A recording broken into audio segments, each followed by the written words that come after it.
Hello, I'm Darren Alf from BicycleTouringPro.com, and in today's video I'm going to be talking about the 3 most common mistakes that first-time bicycle tourists make on their bicycle tours.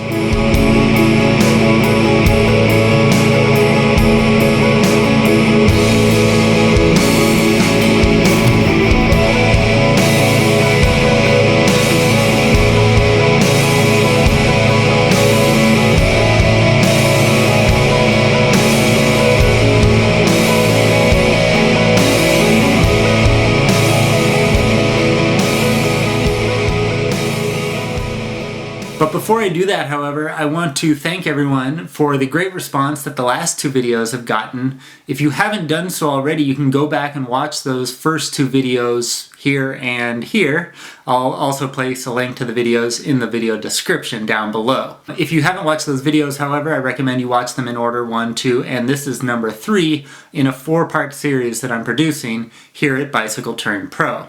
For those of you who don't know me, my name is Darren Alf and I am the Bicycle Touring Pro. For the last 17 years I've been traveling around the world on my bicycle, and for the last 10 years I have been helping people like you plan, prepare for, and execute their dream bike tour anywhere in the world. Whether it's a short bike tour where you live, maybe just a 2 or 3 day weekend style tour, a week-long tour, a month-long tour, maybe across a whole country, or a several year-long adventure by bike all the way around the world. So whatever type of bike tour you are planning, Bicycle Touring Pro is here to help you out.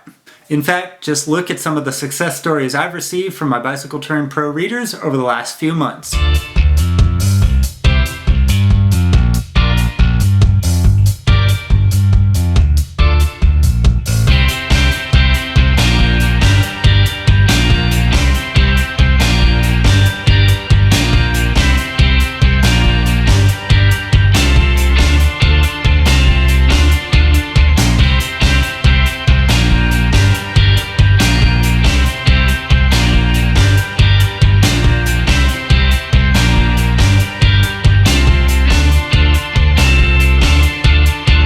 So as you can see, there are a lot of people conducting successful bicycle touring adventures. But if you're new to bike touring, it can be pretty overwhelming sometimes to try to figure out what kind of bike to ride, how to plan out a safe and enjoyable route, how to carry all your gear, where you're going to stay at night, how to stay safe, and a whole host of other things.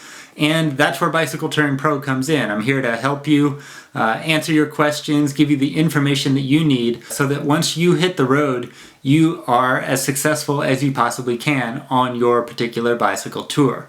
Now in today's video, I'm going to be talking about the 3 most common mistakes that first-time bicycle tourists make. And I think that if you are new to bike touring, you will learn so much just from this one video, because these 3 mistakes are the big 3. These are the ones that bring down a lot of first-time bicycle tours. So if you can avoid these first 3 mistakes, you're already way ahead of the pack. So the first big mistake that many first-time bicycle tourists make is that they use the wrong type of bike. Now your bicycle is important.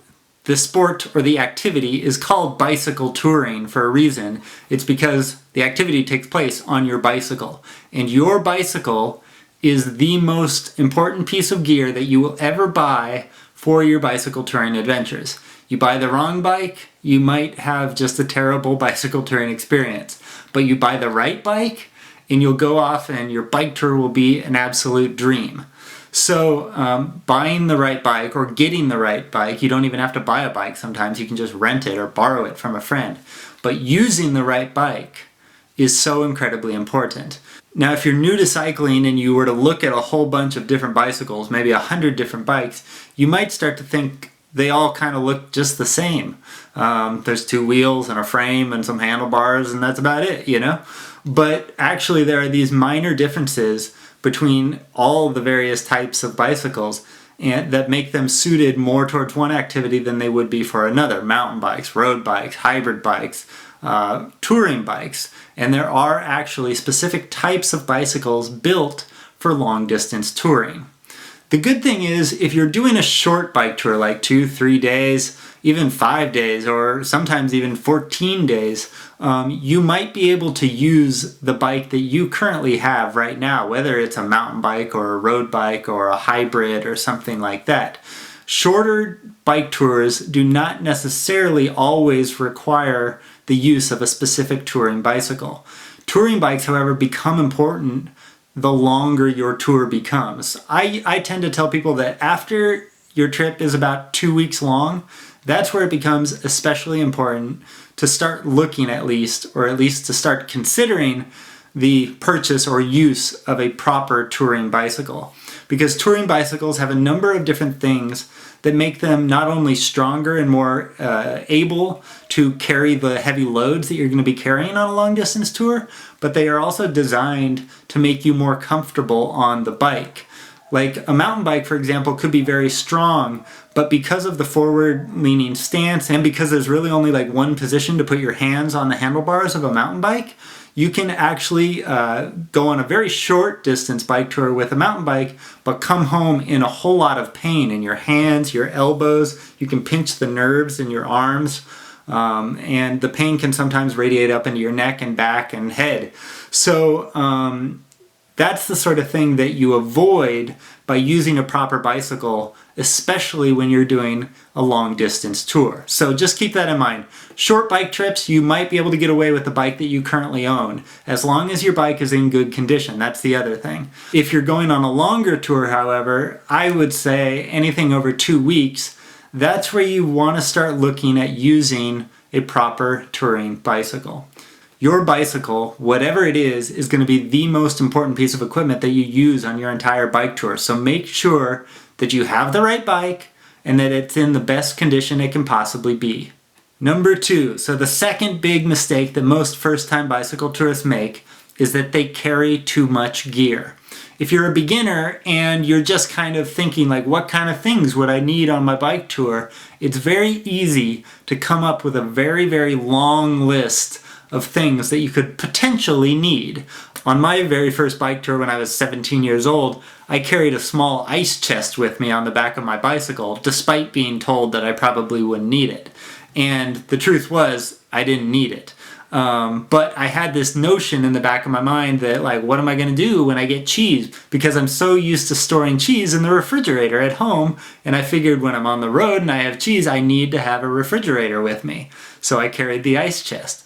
But these are the sorts of things that if you talk to an experienced bicycle tourist, you will learn which items you need and which items you don't. So carrying too much is the biggest mistake, and I have seen bicycle tourists carrying all sorts of crazy contraptions and useless things on their bicycles.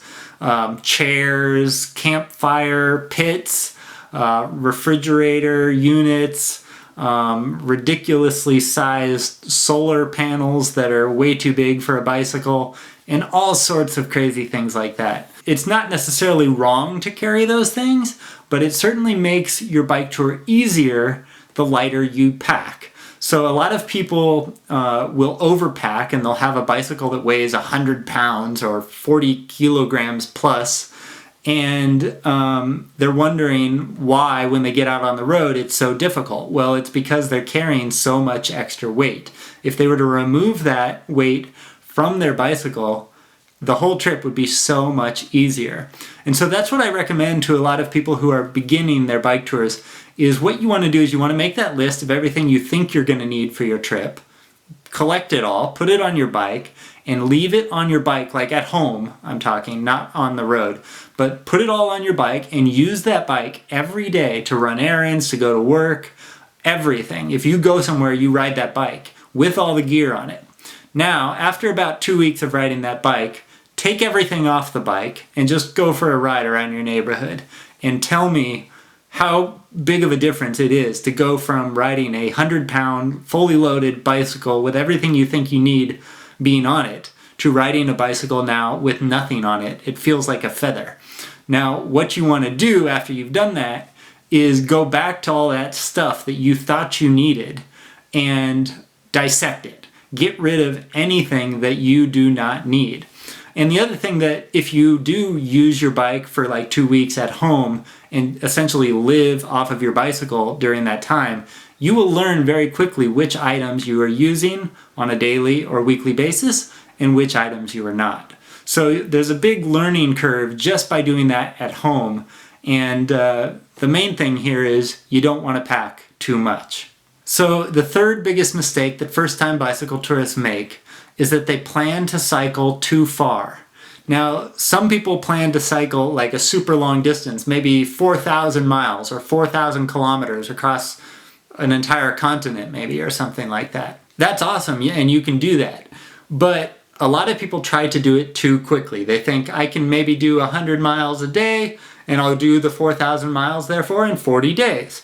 Seems reasonable. But as an experienced bicycle tourist, I can tell you that 100 miles per day is going to be way too far for the average bicycle tourist. The average person conducting a bike tour usually only cycles between 30 and 60 miles per day, which is about, I think, like 50, let's just say 50 to 100 kilometers per day, 30 to 60 miles.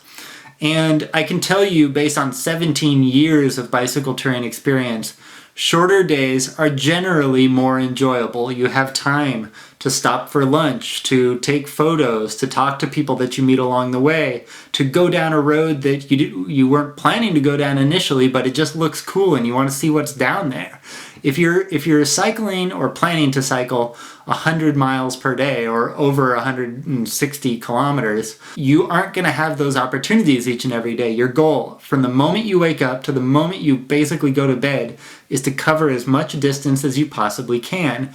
And that's fine, especially at the beginning for a lot of people. They don't mind maybe doing that for a couple days. But after you reach a few days of 100 miles back to back to back, it just becomes incredibly daunting and difficult to get up and get out of bed and think, oh gosh, I got to do that all over again. So the first thing about daily distances is that you want to keep your first day on the road incredibly short. I usually tell people 20 to 30 miles max, which is about, I want to say like 30 to 50 kilometers. No more than that. Never, never, never, never. And the reason is because your first day on the road, especially as a first-time bicycle tourist, you're going to have a lot of things that potentially go wrong. Like your brakes might be rubbing, you might be having to move some objects around as you realize that, like, oh, I need to reach my food a little bit more often than I thought I did, or I want to get to my camera a little bit quicker, so I'm going to move it over here. And all of those little adjustments and stuff take time. Like you stop for 5 minutes, and 10 minutes to fix this, and another 10 minutes to fix that. And before you know it, a large portion of the day has gone by, and you're still a long distance away from your goal. So you want to keep the distance short. You want to reach your destination on day one saying, that was easy, and I can't wait to do it all over again tomorrow. You do not want to reach your destination on day one thinking to yourself, oh my gosh, that was so hard, and I cannot imagine myself doing this for another day. That is not how you want to end your first day on the road. Unfortunately, that's how a lot of people do it. They push too far and they finish that first day going to bed thinking, I cannot do this again. You do not want to be in that situation. So do yourself a favor, make your first day very short. Then, as the days go on, you want to build up to longer distances. So make your first day short, 20 to 30 miles. The next day you might do 30 to 40, 40 to 50, and then you can start building up into the 50 and 60 range if you want to, and beyond. But yeah, your goal, not only on the first day, but for every day of your bike tour, is to finish the day thinking, wow, that was awesome. I had so much fun, had such a great experience, and I can't wait to get a good meal in me, get some rest, and do it all again tomorrow. That is always your goal. Long distance bicycle touring is not a race. It's not supposed to be a suffer fest. I mean, it can be if you want it to be. Some people do want that, actually. But for most people, bicycle touring is meant to be an enjoyable experience. So do yourself a favor and plan shorter distances. And also, when it comes to the distances, keep in mind that the distances can vary a lot depending on the terrain, the weather, your general mood on that particular day, how you're feeling, and a whole host of other things. Mechanical issues could arise. If you're traveling with other people, that can really slow you down as well. Sometimes it can speed you up. So even though 30 to 60 miles may not seem like a lot, when you're out on a road that you've never been on before and you have no idea what you're going to encounter along the way, 30 to 60 miles can sometimes be very, very short, and other times it can take a very, very long time. I just finished a bike tour in South America where one day I covered 6 miles, and it took me all day long. 6 miles, about 10 or 11 or 12 kilometers, something like that. So you can see how one day is very easy and one day could be very, very hard. So there you have it. Those are the 3 most common bicycle touring mistakes. Using the wrong bicycle, carrying too much stuff, and planning to cycle too far on a daily basis. As the Bicycle Touring Pro, I hear from first-time bicycle tourists on a daily basis from all around the world. And I can tell you that there's a large group of people out there who are succeeding, going off on their own bicycle touring adventures and coming home with incredible memories, incredible stories that are going to last with them for a lifetime. Unfortunately, there are a small group of people who try to go out on their own, do things their own way, maybe don't necessarily educate themselves on some of the strategies that are well known within the bicycle touring community. And oftentimes these people will come home within the first 1, 2, 3 days of their trip because they have committed one of these 3 major mistakes. Their bike broke down because they were using the wrong bike. They realized they were carrying too much gear and they were barely covering the distances they wanted to do each day because their bike was so heavy. Or they realized that their goal of cycling such a long distance in a short amount of time was completely unrealistic, and they were never going to be able to complete that goal at the pace that they had originally planned. Luckily for me, like when I first started bicycle touring, I was 17 years old, and I had never been on a bike tour before. I'd never even seen anybody that had been on a bike tour. I didn't even know bike touring was a thing. This was like pre-YouTube, pre-internet. I mean, there was internet, but like not in the way it was today.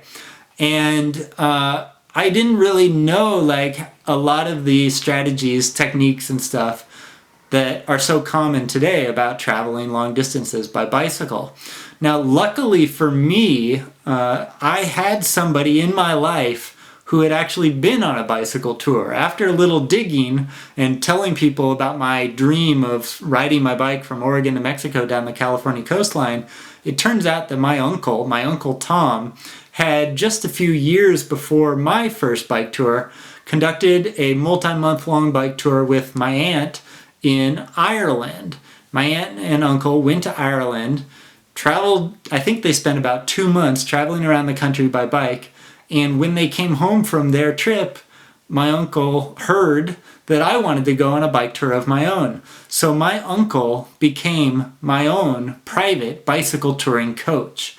And without him, I think I would have made a lot of the mistakes that so many first-time bicycle tourists make. I would have used the wrong bike, I would have used the wrong gear, I would have carried way too much stuff, and I probably would have planned on cycling the whole thing in like one day because I'm an idiot. Having my Uncle Tom act as my personal bicycle touring coach saved me in so many ways. It was such a valuable thing to have him in my life at that particular time. And I know that for a lot of people who are new to bike touring right now, they don't have somebody, maybe you don't have somebody in your life right now that you know of personally who has been on a bicycle tour that you can go to and say, hey, what type of bike should I buy? What kind of panniers should I get? Should I use a trailer or should I use panniers? How do I plan out my route? Where do I stay? Like, how do I find free places to stay? Which route is best? You know, is it going to be safe? All of these questions that you have, if you don't have someone in your life that can help you with those things, it can become very difficult to obtain the information that you want. That is what I do at Bicycle Touring Pro, through the articles on the bicycletouringpro.com website, to my book, The Bicycle Touring Blueprint, to the videos here on the Bicycle Touring Pro YouTube channel. All of this is done to help people plan, prepare for, and execute the bike tour of their dreams.